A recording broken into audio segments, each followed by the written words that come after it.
기도할 수 없는 곳이라 해도 난 기도하리.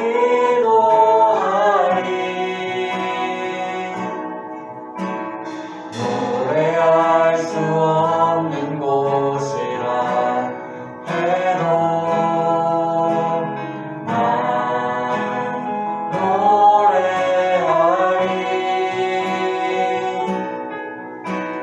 기도할 수 없는 곳이라 해도 난 기도하리. 주님 사랑의 손길이 나를 만들어 내 모습 이대로 사용하여 주시네. 흐트러진 마음을 만지시어 이끄시는 곳 어디라도 나는 노래하리. 노래할 수 없는 곳이라 해도 난 노래하리. 기도할 수 없는 곳이라 해도 난 기도하리. 주님 사랑의 손길이 나를 만들어 내 모습 이대로 사용하여 주시네. 흐트러진 마음을 만지시어 이끄시는 곳 어디라도 나는 노래하리.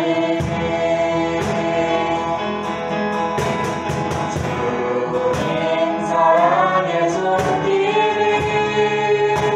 나를 만들어 내 모습 이대로 사용하여 주시네. 흐트러진 마음을 만지시어 이끄시는 곳 어디라도 나는 노래하리.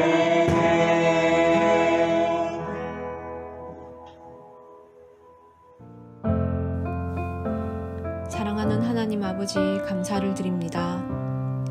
우리를 하나님 아버지 자녀 삼아 주시고 아버지 앞에 나와 예배드릴 수 있게 하심을 감사드립니다. 우리가 비록 예배당에 모여 함께 예배드리지 못하지만 각자의 자리에서 무릎 꿇고 예배드리오니 아버지께서 그 자리자리마다 찾아가 만나주시고 우리들의 심령에 필요한 것들을 채워주실 줄 믿습니다. 코로나로 교회에 나와 예배드리지 못하게 되면서 말씀과 기도를 멀리하고 영적으로 게을러지고 죄에 둔감해지고 있음을 고백합니다. 용서하여 주시옵소서. 다시 우리가 아버지 앞에 나아와 말씀과 기도 생활을 회복하기를 간절히 소망합니다.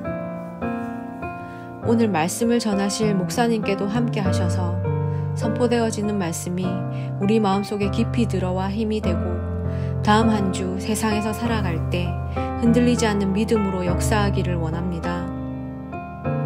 새학기가 시작되어 분주한 가운데 있지만 우리가 영적으로 늘 깨어있게 하시고 우리 친구들의 모든 선택의 기준이 하나님이 되기를 소망합니다. 다음 한 주간 세상 살아갈 때 동행하여 주시고 하나님의 지혜를 주실 줄 믿습니다. 감사합니다. 이 모든 말씀 사랑하는 우리 주 예수님 이름으로 기도드립니다. 아멘.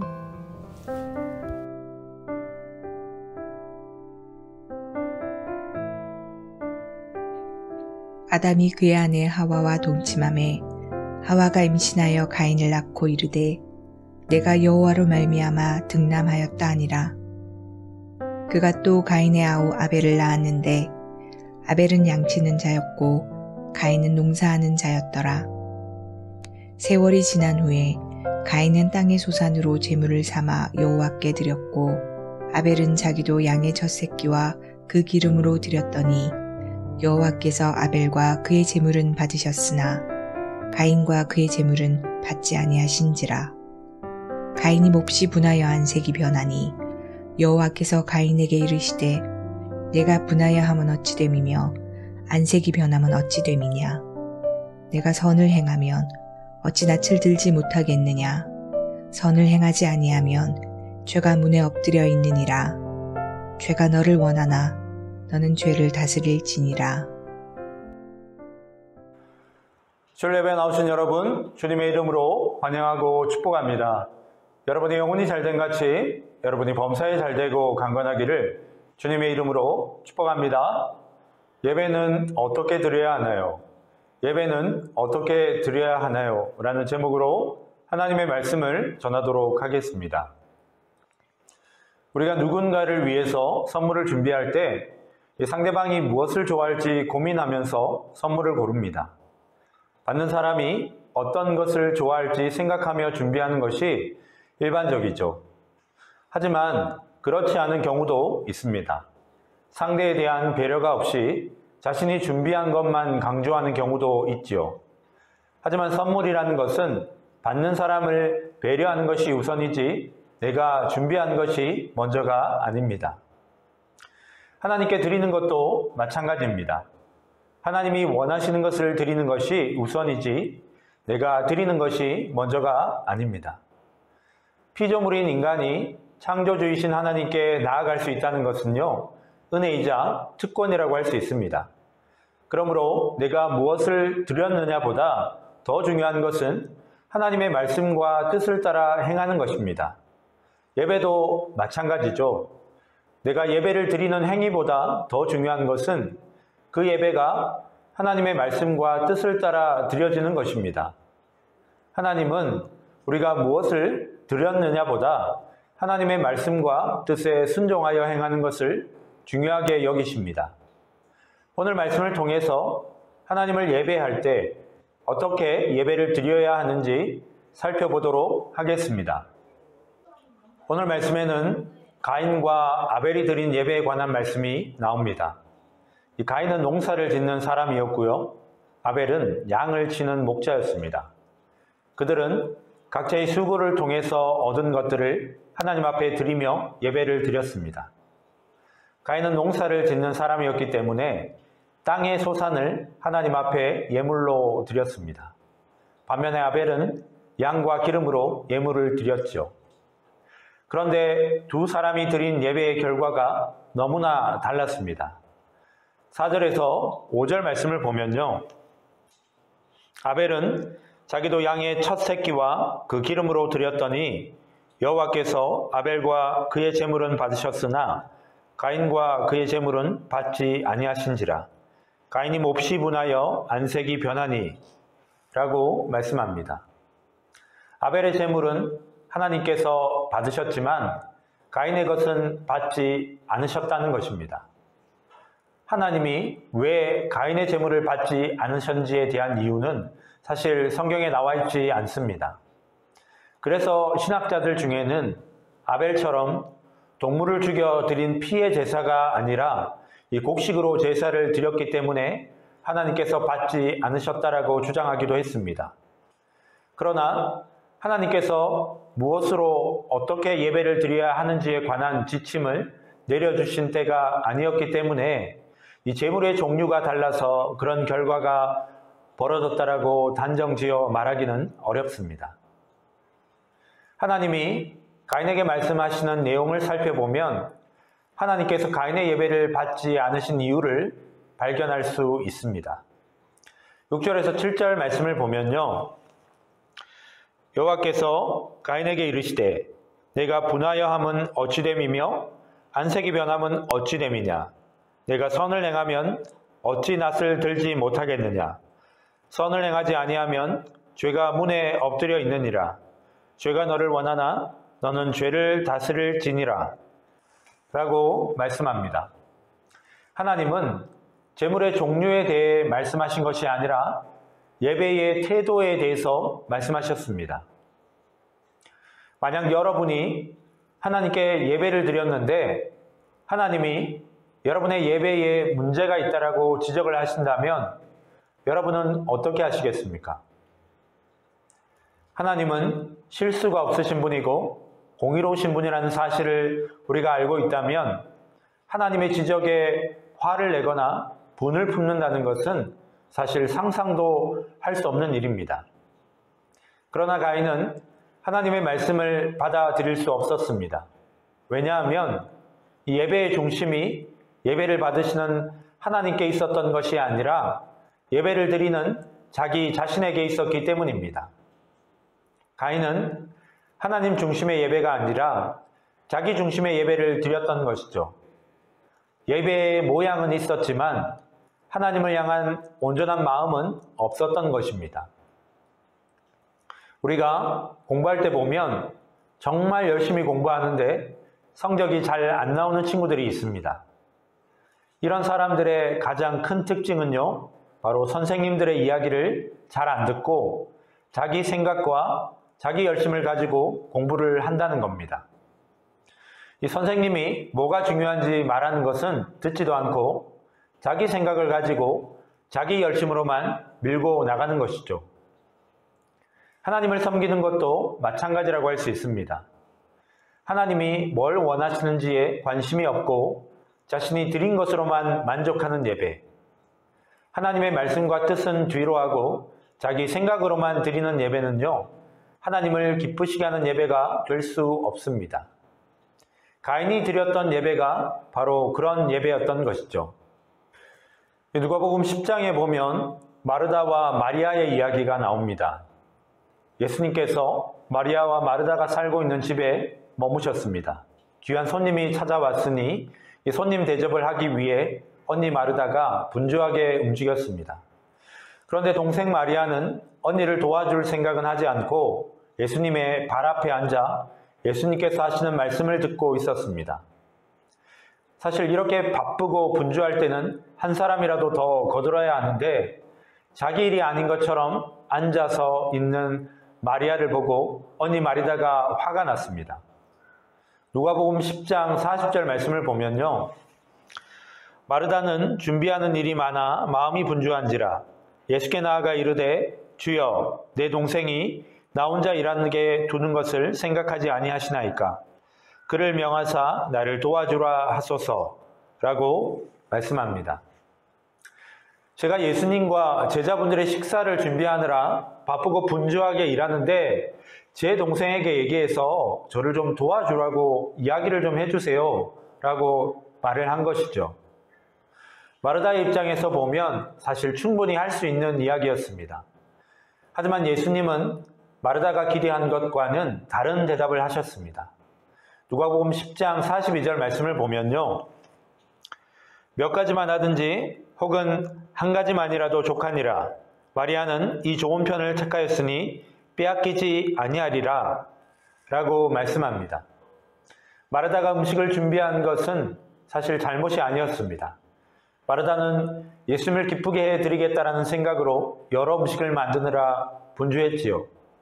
그런데 시간이 지날수록 너무 바쁘고 또 일도 많다 보니까 예수님은 보이지 않고 자신을 도와주지 않는 동생 마리아만 보였던 것입니다.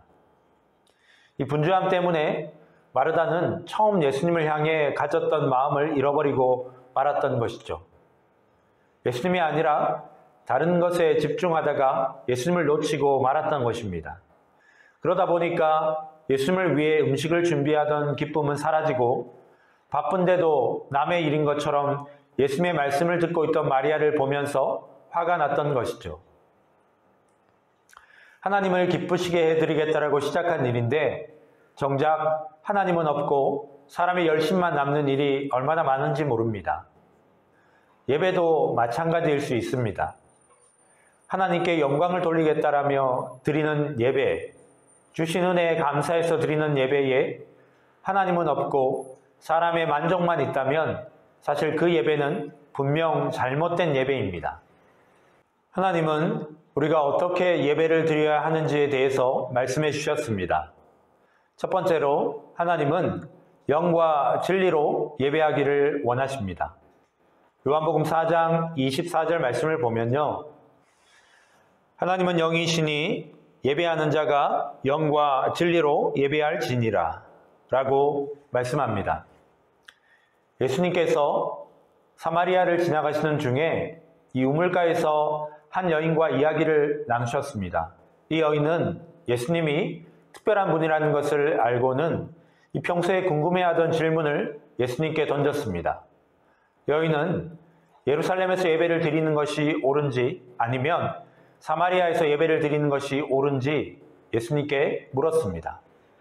그런데 예수님은 여인의 질문을 받으시고 이 중요한 것은 어디서 예배를 드리느냐가 아니라 영과 진리로 예배를 드리는 것이 중요하다고 하셨습니다.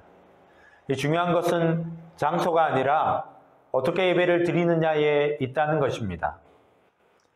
예수님 당시까지 예배는 정해진 장소에 가서 드려져야 했습니다.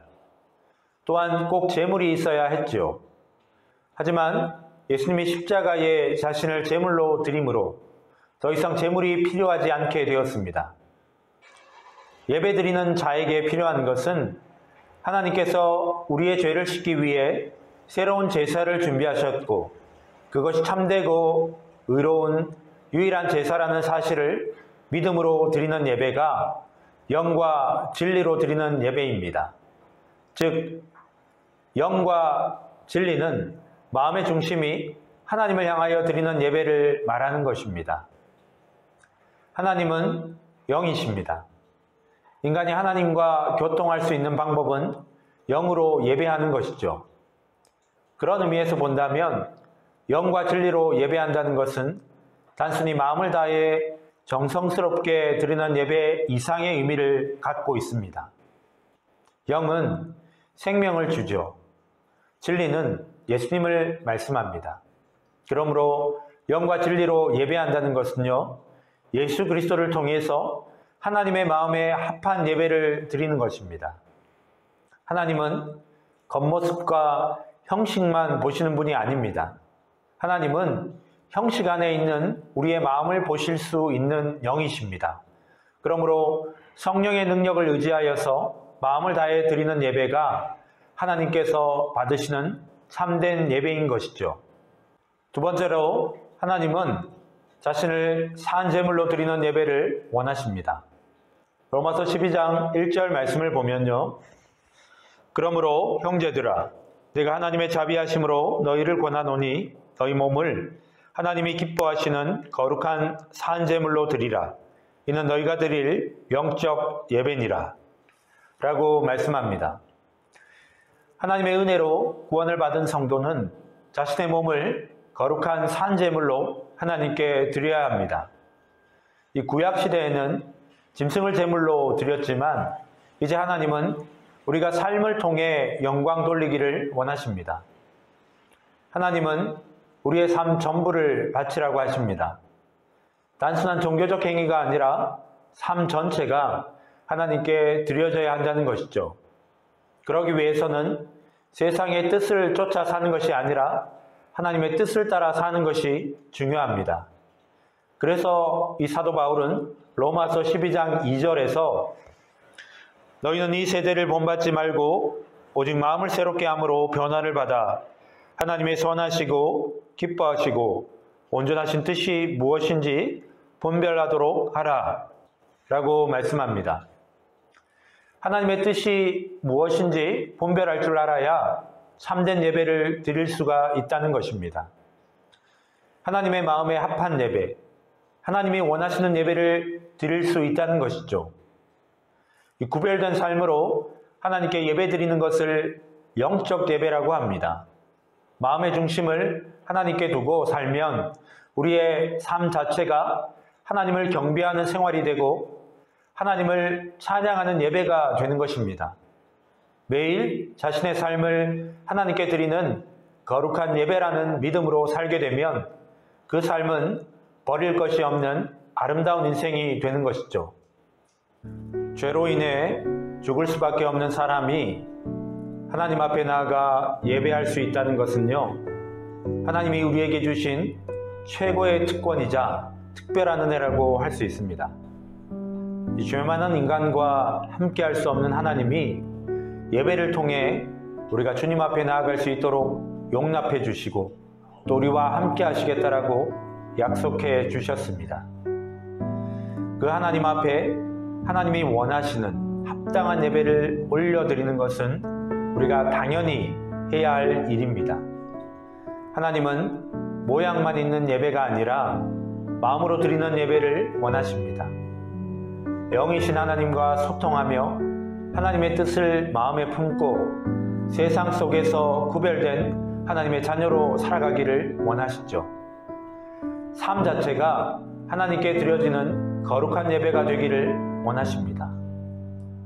예배는요, 피조물인 인간이 창조주이신 하나님의 은혜를 받아서 세상 속에 구별된 자로 살아갈 수 있는 은혜를 부어주시는 시간입니다. 그러므로 예배의 주인이신 하나님 앞에 합당한 경배와 찬양으로 영광을 올려드리는 저와 여러분이 되시기를 주님의 이름으로 축원합니다. 기도하겠습니다. 죄로 인해서 죽을 수밖에 없는 저희를 위해 예수 그리스도를 십자가의 제물로 내어주심으로 하나님의 보좌 앞에 나아가 예배할 수 있는 은혜를 우리 가운데 허락해 주심을 감사합니다. 하나님은 영이시니 예배하는 자가 영과 진리로 예배할지니라 라고 말씀하신 하나님, 우리의 마음의 중심이 하나님을 향하여 온전히 예배할 수 있기를 소망합니다. 우리의 마음의 중심이 온전히 하나님을 향할 수 있도록 성령께서 우리의 마음과 생각을 주장하여 주시옵소서. 또한 예배의 모양뿐만이 아니라 삶의 모습도 하나님께서 받으실 만한 온전한 예배의 삶이 될 수 있도록 인도하여 주시옵소서. 감사합니다. 예수님의 이름으로 기도드립니다. 아멘.